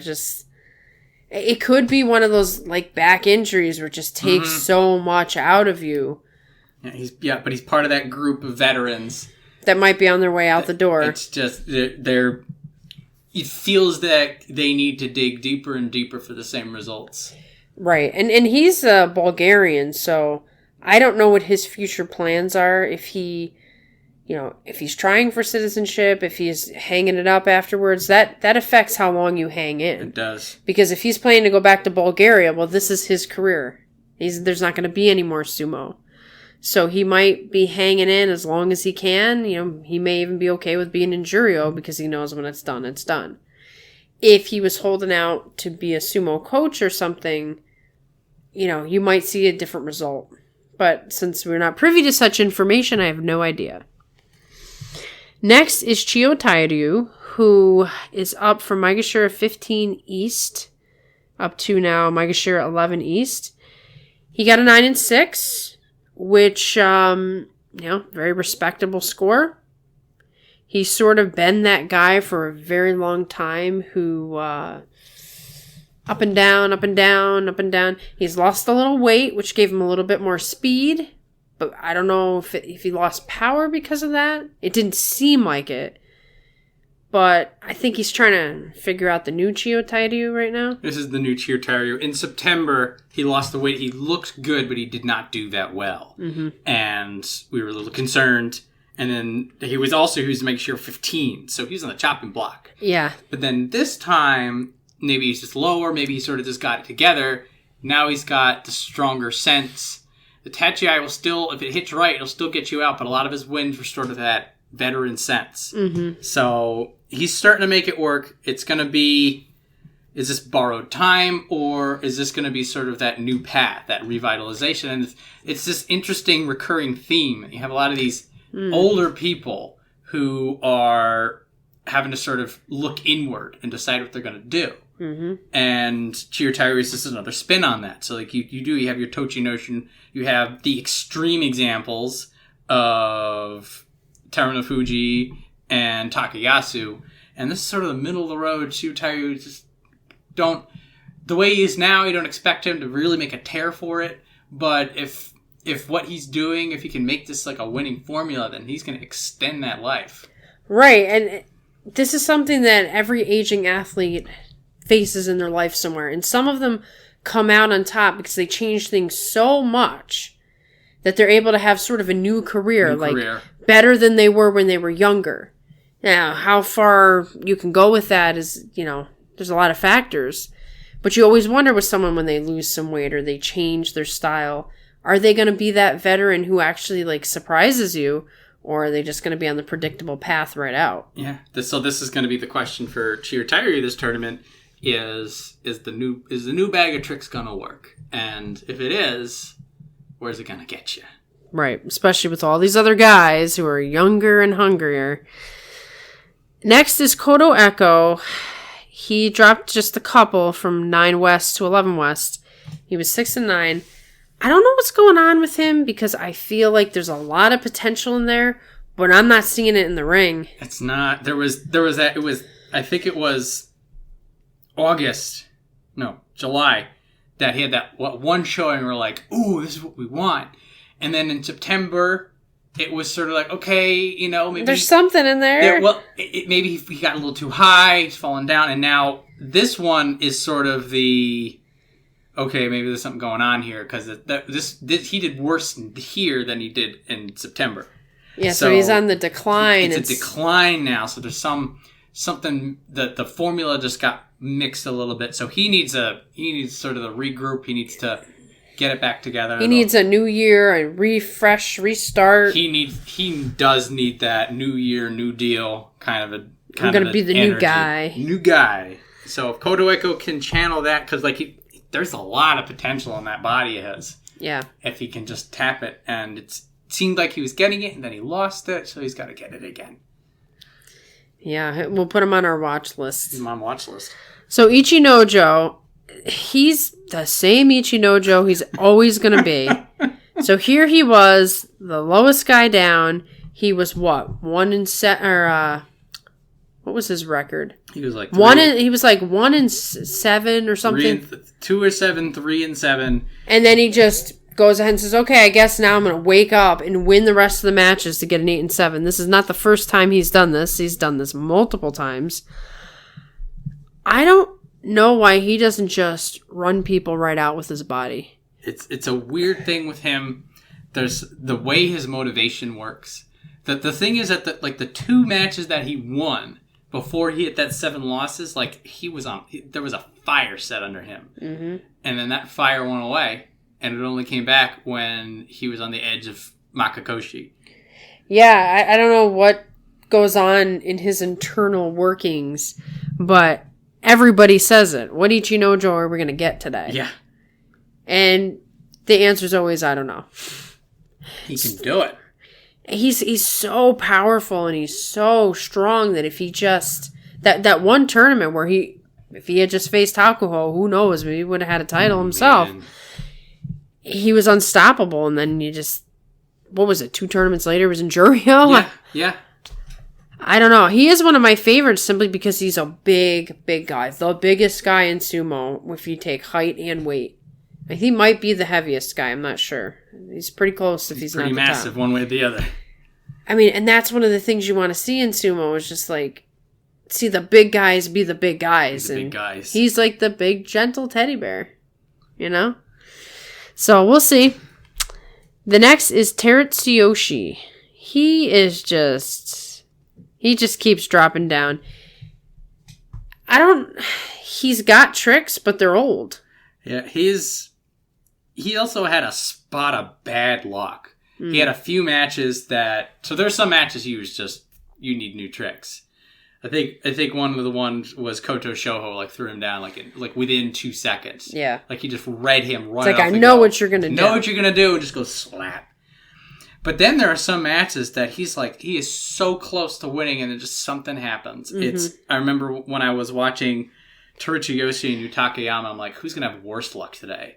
This is like... The battle of the bad luck. This is the black cat knocking the mirror over kind of bad luck in that ring right there. So there's some of that curse of bad luck going on with him, and so part of whatever that is just needs to get fixed up. He does need more tricks.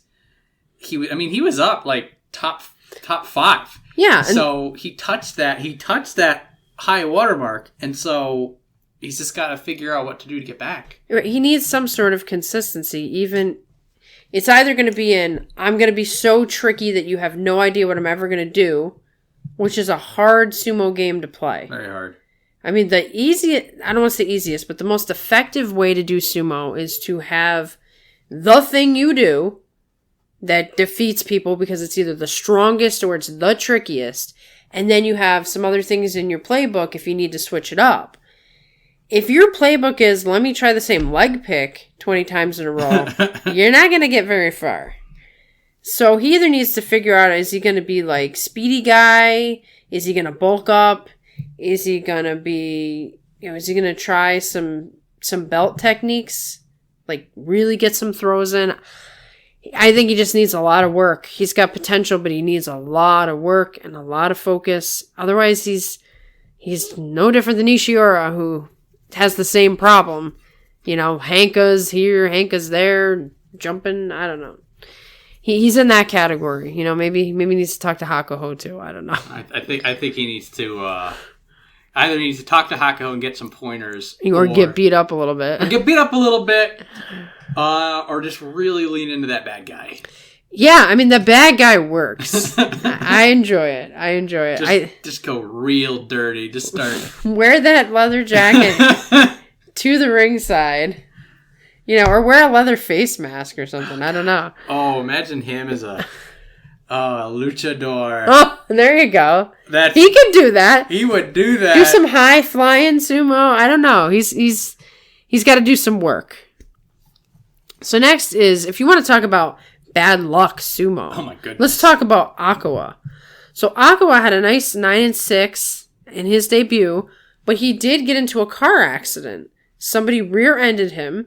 He goes in, he fights his match, and then he goes to the hospital, which is some real badass stuff, but it's also very dangerous. Probably not something you should do. He seemed to have, gotten through it okay. And then he gets COVID. His whole stable got run through with COVID. He should be done with it. I didn't hear of any severe cases going through his dohyo. He should be over it, and they were all told they can compete in the next tournament because it was a couple weeks ago. So they should be beyond contagion, but that affects your lungs as far as I know. It affects a lot of things. And if nothing else, that's 2 to 3 weeks of you not practicing. Right. Take you out right when you need to practice the most. So I hope he's okay. I hope that he got the mild form. I hope that he's able to build himself up. Just take care of himself, because the last thing you want is for him to go in the ring and he's not in a condition to fight. Yeah. For whatever silver lining can exist, it's worth noting that in November he was 1-4 or even 0-4, and then ended up 9-6. Right. So if he has the slow start, he can tell himself, it's okay, second week's going to be better for me. Right, he's already got a precedent set for that. Yeah. So let's hope a new year brings new luck for Akawa. New luck for him. Yeah, he needs that. At least now, the COVID's out of the way for him. He doesn't have to worry about getting it. It's already done. So next is Chiyo Shoma. He is up from Maegashira 16 East from Maegashira 13 West. He got an 8-7. He's not my favorite type of wrestler. He used to be a small guy, really small. And now he's sort of medium guy, because he's very tall, but he's not necessarily the biggest guy. And he does a lot of the Hanka stuff, and he does a lot of the stepping to the side, which it looks weird because he's bigger than I think his mind. His mind still does small man sumo. Big man, small man sumo. So it's sort of a weird thing to watch him fight. So when I say he's not my favorite, it's not meant to be negative. It's just, I don't really get him. I don't understand him. I think he's fun to watch because, when he's doing all the obvious Henka stuff, you're just like, come on, man. But what is good is when he's in the full scrap, he's always shifting left and right. He's always got the mobility going, and that's sort of interesting because not everybody is so dire committed to that sort of lateral movement as much. It's very Western style wrestling. Yeah, if you had the headgear on and everything, he's he's a wrestler when he's in the ring. So he's fun to watch. This is his first time back in the upper division for a little while. Back when he was in the upper division, I really didn't have an eye for anything. So I'm going to be sort of watching him and sort of trying to absorb who he is, get his essence. And I'm sort of guessing that he's a lot like some of those other lower medium rung people, and that I don't know if he's gonna be at the upper rungs, but if he can sort of refine that shifting and the parrying, then he may be able to do something with that. It could be interesting if he, settles down on something, Maybe I need to pay more attention to how his full match goes and not get so distracted by the Hanka-ish nature. But we'll see. So next is one of our exciting guys, Hoshoryu. He fell a little bit, 7-8. He's now Maegashira 14 East. I feel like he's got to have the weight of the world on his shoulders. I cannot imagine being Hoshoryu. Just the sheer amount of pressure. And this is something that's had to have hounded him his whole career. But now he's in the spotlight. Now everyone's looking at him. Now there was something I was reading about how, when Asashuryu was his age, he was already fighting for I was just like, let the guy on, he's not Asa Shoryu. And he might need a little time. Most people are not Hakuho, Asa Shoryu, any of these guys. Like, they are legends of their time. They had a special quality. That doesn't mean you're crap, So, I mean, I can't imagine what he's under. On a plus side, because of COVID, the Japanese paparazzi is particularly meddlesome. I mean, you can't go anywhere. They're not able to hound him as much as they would if not for COVID. So he's actually getting a little bit of a break. And he might want to take advantage of that break. Because the pressure is actually going to get worse for him when the world turns back to normal. Yeah, it's real. For him, it feels like it's just a matter of time. That however long it takes him to adjust to the upper ranks, those top 42, once he gets that feeling, then he can do stuff. Because the throws he does, you're just like, whoa! Mm-hmm. What did you just do?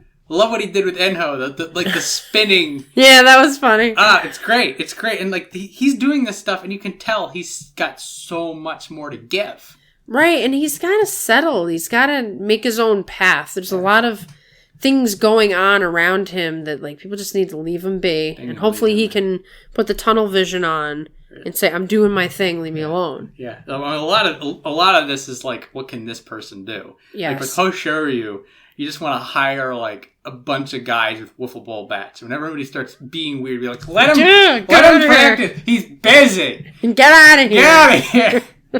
I don't care about his uncle. And is his uncle on the phone again? Hang it up. Yeah, he needs that. Yeah, except then Asa Shoryu will probably show up with a metal baseball bat or something. No, okay. He's the real Yakuza. I mean, you can't mess with that dude. Okay, you're not a bunch of dudes. What you need is a cranky old grandmother. There you go. One of those go ahead and break my hip, I don't care kind of grandmothers. And he would probably back off from that. And that person follows Hoshoryu around. Anybody gets you just shake the fist, hit him with a handbag. Yeah, I think Hoshoryu needs that, and then he'll be in Sanyaku in 3 tournaments. Yeah, I mean, if all goes well for him, there's going to be so much craziness up top that he can just keep sneaking his way in. Mm-hmm. Just get out of your own head. You're a good wrestler. 8 wins. Every tournament, 8-7. Do an 8-7 till you get the experience. Till you get up there. The experience is really the big thing. It is because you've got to see how these guys fight. You got to see what it's like to be in the ring with the opposing feeling of Hakuho or anybody else. You've got to feel that for yourself. It's not the same in practice. It's not the same in training. He just needs some time. And he'll be okay. So next is a brand new wrestler. Very exciting. Midori Fuji. He was Juryo 2 East with a 10-5 record. He was at the practice session. So we got an opportunity to see him. He was very, very Enho if stronger. I'll put it that way. Little guy, but he was in every fight. He had the passion. He was not easily discouraged. He was ready to take on whoever. I also wonder, how did he get an invite? I don't know whose stable he's in. I find it to be curious. Segahama? So the same one as Terutsuyoshi. Terunofuji. Is it the same one as Terunofuji? And Takarafuji. Oh, that's probably why I got the invite. Maybe he was there instead of Terunofuji. That's the Fuji. It's the Fuji. The Fuji. So, I'm very excited to see him. I think we could have one of those, oh, look at the new guy in the tournament situation. It's possible with him. Yeah, he's at Megashare 14. He's a little too high up the rankings to go for the That's true. Everything. That's not true. off the table. Be interesting to see him go. Welcome to the big leagues. Yeah, I don't think he'll be getting mud stomped because he's just far enough down. And I think he's, him being in that practice session, he was able to get a lot of good training that I think are going to help him prepare. It's gonna be interesting. Every time a new guy comes in, new people, new blood. Always, it's somebody else. It's a new story to add. And they did this documentary, I think it was 2 years ago, where they were like, is Sumo dead? Because they had, no recruits sign up in the summer. It's like, That happens all the time. Yeah. Something like that. I don't see Sumo dead. We see new guys coming up all the time. So, at least I'm not feeling like there's a problem. Next would be our other really bad luck guy, Yu Takayama. He keeps dropping down as well. He had a 6 and 9. He's injured all over the place. And he has bad luck. And his head's probably a little screwy from the combination of the two. He's a much better wrestler than is coming out. He's being inhibited by just everything. Everything going wrong. Yeah. It's so now that he's at 15 East, it's like, okay, you gotta get something to work. Right. It's going to be baby steps for him. Just get your 8 and 7. Do what you got to do. Maybe tighten Sumo up a little bit. Be a little bit less frantic so he's less injury prone. I don't know. I really hope that whatever's going on just disappears because he was right up there with Asanoyama. They came in at the same time. Mm-hmm. I remember they both won a Fighting Spirit prize at the same time. It was sort of a question at the time of who was going to rise first. And Asanoyama kept going up and Yu Takayama kept going down. And it's got to be eating him alive to see Asanoyama as an Ozeki and him to be tooling around at the bottom. Fighting for scraps. Yeah. So it just, something needs to change. It's maybe this is just out of his hands. Yeah, sometimes it is. It's like, could be that way. It'd be unfortunate. But, I mean, if nothing else, he's still got time. So even if he does fall down a jury, maybe he can come back up. He's already done a jury stint last year, I think. You're right. Yeah, right. So he's in a... You always have time until you're done. Yeah, that's true. So, I mean, he's got time, but I think he's going to want to right the ship now because it's not looking good. Yeah. I feel like every time you go down to Jurio, it's got to be just a little bit more demoralizing. It hurts a little bit more. So stop that bleeding, Yu Takayama. And get it going. Yeah. Get another layer of ace bandage on that knee and just knock people out like we know you can. Talk to Iki Oye, say, how do you survive? God. That's another story. Okay, so next is Kotonowaka, who was injured, but he wound up with a 7 and 8. He gets surgery. I think Kotonowaka got surgery. There's something going on with him. So he's a big question mark as far as I think if he's even going to compete. So, stay tuned for the week before the tournament. That's when all of the announcements are made. He is one of the future guys that we've been sort of pumping up, and he's got a lot of potential, but once an injury comes in, you have to sort of stop everything, treat it appropriately, or your whole career can be done. Yeah. Well, if Kotonowaka is still recovering from surgery, he's in Jurio, and that's just the end of it. If he comes back and he's got any amount of strength left, then it's just a matter of him getting out of that red zone. Right, exactly. And getting back. And we know that he can do the sumos. He's got it. He's a little injury prone and just needs to get enough days. Yeah, it's just a stumbling block, and something could change, something could get better, but it's really up in the air right now. It's hard to know where he's headed. So next would be another of your favorites who's also a fading veteran, and that would be Kaisei. He just keeps dropping. And he's very close to being a Jurio man. This may be the last time we see him in the upper ranks. He's still, when it all clicks together, he's still looking good. But his losses have been looking more and more one-sided. Mm-hmm. I want to keep him around, but I don't know if they're going to let me. Yeah, and he's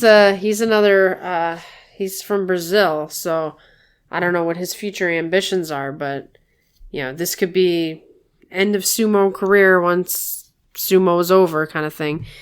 He's a real fun wrestler to watch, but he has sustained a couple of really tough injuries that it doesn't seem like he's able to get past. Can't shake him. So we'll see. We'll enjoy him while he's here. Mm-hmm. Hopefully he has intentions to being in January, and then we just see. Because it seems like after every tournament now, somebody else is out for good. Last time it was Koto Shogiku. I'll see who it is. Hopefully not Kaisei. But I mean, Kaisei also, he'd probably be in Jurio for a little while. He would probably, He's not gonna just hang it up. No, I don't think he's ready for that yet, but we will see. Next would be a veteran returning, Akiseyama from Juryo 1 East. He is now Maegashira 16 West. I don't remember him at all. Apparently he was in the upper ranks like years and years ago. A long time ago. Long time ago. So this is him. Like, he popped his head up into the Megashira ranks, and then he's been in Juryo for a while now. He's finally making his way back. Okay. So he's another sort of a 30-year-old welcome to the big leagues, kind of a late bloomer. Okay. Big guy. Mm. Slapping people around. I saw a couple of his matches, not a lot. Like all the others, it's sort of like, top 42, what you gonna do? Yeah. What you gonna do? He should be fun. Him and Midori Fuji are the only two people coming up from Juryo this time around. So, if nothing else, we're going to have fewer people to keep tabs on. Well, that's kind of good in a way. Good in a way, kind of. There's a lot of people to keep tabs on. So, when there's like a whole new class of people too, it's easy to like, hey, what happened with that guy? Yeah. Well, the last crew that came up, there's a good like half dozen. And we're sort of just like, oh yeah, that guy. Oh man, I forgot. You can almost forget sometimes because there's so much competition now. And they're all new from when we started watching. Good. So it'll be fun to see him. Welcome to the big leagues. I want to see some more fat sumo. Well, you might see Kiseyama and Ichinoja's maybe in range. I'm gonna say is definitely Kaisei. I mean, if they want to make day one interesting, put the two big guys against each other, either Kaisei or Ichinojo. So we will be keeping an eye on you, sir. I personally don't know much about you. And finally, the winner of the tournament will be Sadano Umi. Because he is Maegashira 17 East. That is the highest chance of success. Yes, and every tournament, we're even seeing people who are in the running in that spot. With that being said, Sadano Umi's been around for a long time. He was saved by a weak Juryo. There was only 2 people in the Juryo division in the top, 3 that had winning scores, and that is Midori Fuji and Akiseyama. The people 4 and 5 that were in those ranks were 8 and 7. Right. So I mean, he should be in Juryo right now with that 5 and 10. Yep. If anybody, because it seems that the top 5 rungs of Juryo, so the top 10 people or so, are the ones that are angling to be in. Ishiura and Chiyomaru were 8 and 7, I believe, in the last tournament. And just nobody outside of Akiseyama and Midori Fuji put together a strong enough resume to justify going up. Right. And again, fortunately for Sadanomi, while he was 5 and 10, Enho was worse.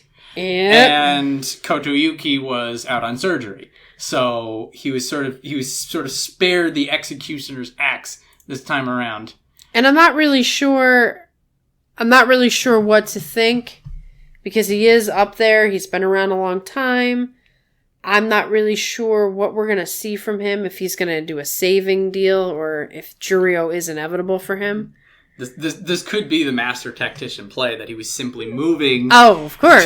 to 17 East. So that he could win the tournament. Exactly. That is the new goal. It's a new goal. Get to that rung, and then it is... See, if they just put Midori Fuji there, it would be almost a guarantee. 100%. Because he's not only in the bottom rung, but he's a brand new guy. They deliberately didn't put the new guy in the final spot. We figured it out. This is what's going on. Sadanomi has the in, and he's just like, look, guys, I want to win a tournament. And they're like, we'll make you 17 East, drop 10 in November, and we'll make it happen. He's like, sold. I'm good. I'll take that tournament win. So that's where we're at. Just briefly, we'll touch on the fact that Enho is now in Juryo. Kotoyuki was injured, so he was going to Juryo. This is Abi's final tournament that he's suspended for. Correct. I thought he was going to be coming back. I stand corrected. One more time. I wonder if we'll ever see him again. I don't know. Yeah. So, well, he'll be like the top 30 of Makushita when he comes back, unless he's in the top 30 now. But he was in Juryo last tournament, I think. And so this tournament he'll be like the top 10. But then he's going to drop again. He's going to drop again. Mm-hmm. So that's going to be basically another year before he's back. Or back in the in the top division. Maybe Tomokazu will be back too. Maybe they'll come back together. I haven't heard anything about his situation. So now it is prediction time. And these are just completely made up out of nowhere. We have absolutely no expertise whatsoever. Just guessing power. Guessing power. Time to see who wins the tournament. Should I put you on the spot? I'm going for it. I'm going with my heart. Hokuto Fuji, massive upset. Whoa! Okay. Hakuho is a smart choice. 15-0 Hakuho, he's sort of like, well, duh. But, there is no basis. He's not going to win it, but I want him to win it. So I'm giving it to him. Like, Hokuto Fuji. So, it's going to be a crazy sort of, he's like 12-3, but then everybody else is losing around him, and it's just the last day all of a sudden he's like, wait a minute. Hokuto Fuji? We wrote him out on day 3. It's just like, nah. Okay, so I believe it was last tournament I said Takakeisho's not going to win, and then he won the tournament. So the question is, what do I do with that? Do I just say, there is no way Takakeisho's going to win this? But I'm not going to do that. I'm going to go with your method, and I'm going to say what I want to happen. And then I'm going to say what I think will happen. I want Takakeisho to win this tournament, and I want him to beat Hakuho. This is a huge miracle thing, because Hakuho did really pound him into the ground during that practice session. The difference in the tournament, though, is all you need is 30 seconds and him to be off. And Takakeisho did win twice in that practice session. Did win twice. So that's what I would like. What I think is realistic, it's really hard. Hakuho could very well do a Zensho Yusho, but who is second if that happens? If Hakuho is going on a tear, I don't think Takakeisho is in the running. I think he winds up doing an 11-4, maybe. Maybe it's going to be not his best. I don't necessarily think he's going to lose. Be a 7-8. But I have a feeling that Takakeisho, if Hakuho was on, is not going to have as good of a tournament. Which means I think the second guy in the running... Terunofuji? I think it's possible. I think we could have a Hakuho Terunofuji run. And I think Midori Fuji is going to be in the tournament race. Ooh. I do. I like it. I don't know how long he'll be in it, but I think he'll make it into the second week in the race. But then he might be like, Shimano Umi, where it's like, in the end, I only got an 11-4. Once the double digits hit, they're just like, what's going on? Yeah, wait a minute. Somebody go over there and beat that guy, will ya? But if Hakuho is on, he's going to go around hunting people. Yeah. He's going to hunt them down and destroy them. If he's off, then the whole tournament, you just flip a table and who knows? You see where the pieces lie. If he doesn't make the whole tournament, then the whole thing's got to be reguessed as well. But, I'm gunning for Takakeisho to win. I haven't given him enough power behind me. I know I am terrible bad luck. Terrible bad luck, but it's a new year. So that's my hope. So I'm sticking ride or die Hokuto Fuji. My second guess, out of nowhere, Kakuryu retirement tournament. Whoa.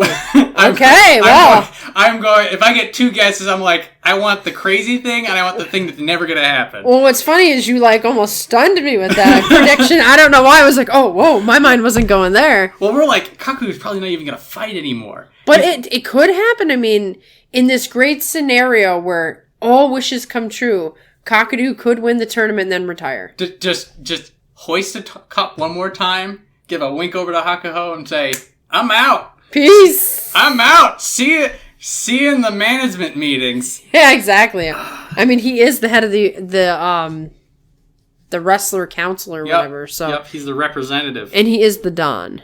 And he's everybody goes to him for a favor. He's just like, I need you to do something for me. I need all of you to let me win. No, I'm joking about that. But yes, it's gonna be wild. This is this is gonna be like the best back-to-back on paper. So November was just the high-profile, great stories, intense sumo. Almost every single day, everybody brought it their all. ended up with the like Hollywood scripted playoff ending. Absolute Just killer. This one, so that was the Hollywood, like, Remember the Titans was in November. This is going to be the disaster movie.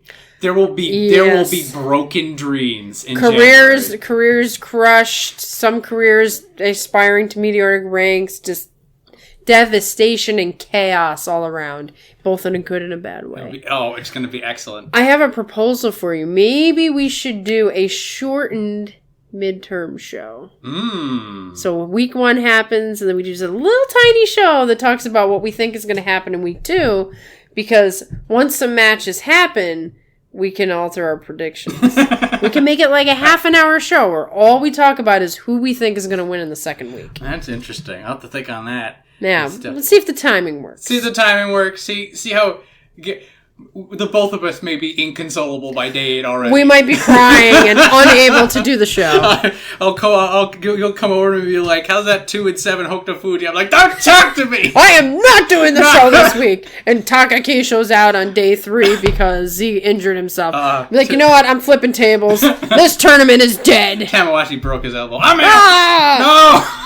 Hakuho's like, I'm retiring. Okay, that's it. 2021. Thought we had it. So we will be signing off for now. We'll see if there's this bonus episode or not, depending on if our wrestlers do what they should do. All right. It's going to be a great time. Yes. Have fun. Look forward to something beautiful in January, because January usually sucks. See ya. Peace.